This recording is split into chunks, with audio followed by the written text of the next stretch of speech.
Alright, so last night I beat Resident Evil Village and it was a fantastic experience, okay? But we want to talk about the scariest moment in the entire game and possibly the entire series. So in a second I'm going to roll that clip, but stay tuned afterwards so that way we can discuss what made this so scary.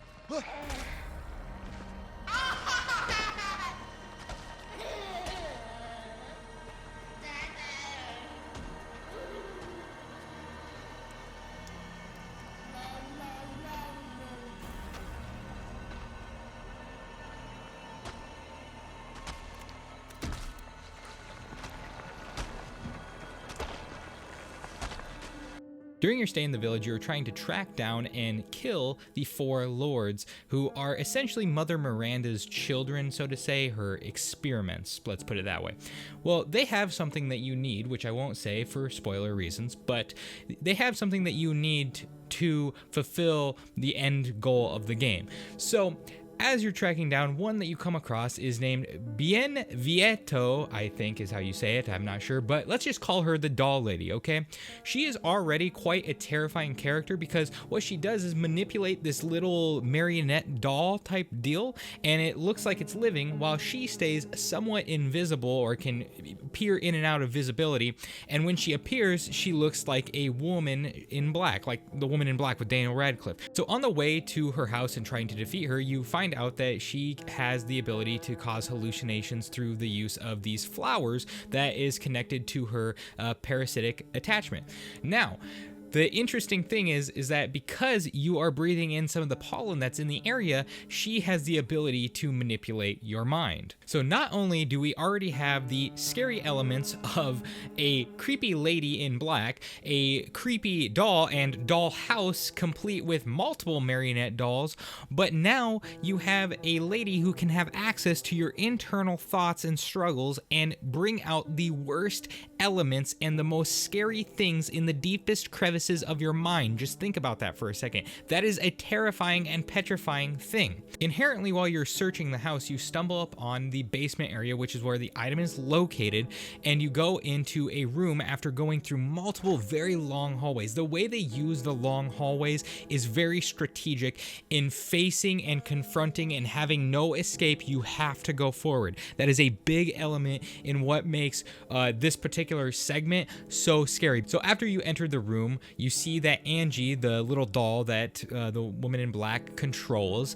is sitting there, and she turns out the lights and takes the item that you need and all your guns. And then you're presented with a table with a cloth over it. You decide to uncover the veiled woman on the table, and it turns out to be a life-size dummy of none other than Mia.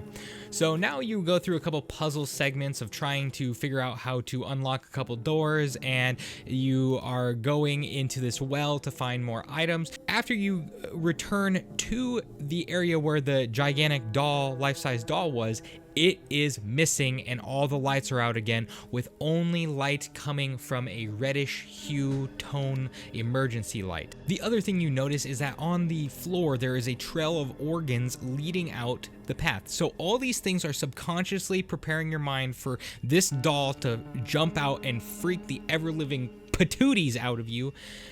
But then something happens.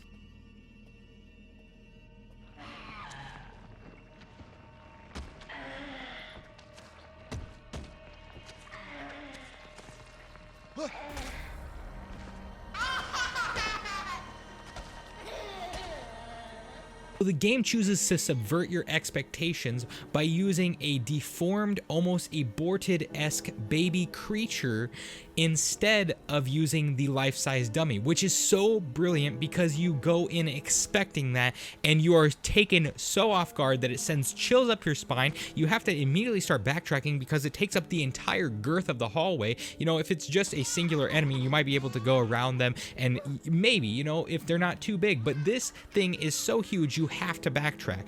And it is startling when you see that thing come through and you see the red hue and its giant gaping mouth, and you are immediately disturbed for the rest of the night. That was utterly terrifying and absolutely brilliant.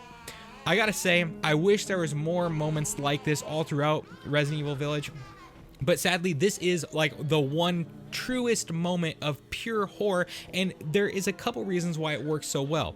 And I already mentioned you have the use of the hallways, the subverting the expectations, the already creepy atmosphere, but the other element is that it delves into the much more scary psychological nature of horror. Psychology and horror go hand in hand. There is something ultimately so scary about perception and seeing things that are embedded in the creases of your mind, the deepest fears. And I think this is what they were going for. I believe this was playing to Ethan's fear of not being able to recover Rose, and the lady in black decided to take that out of his subconscious and physically manifest it into reality. And that was absolutely a brilliant choice and absolutely terrifying. Well done, Capcom. You have scared me once again, and I hope that you do more stuff like this in the next game.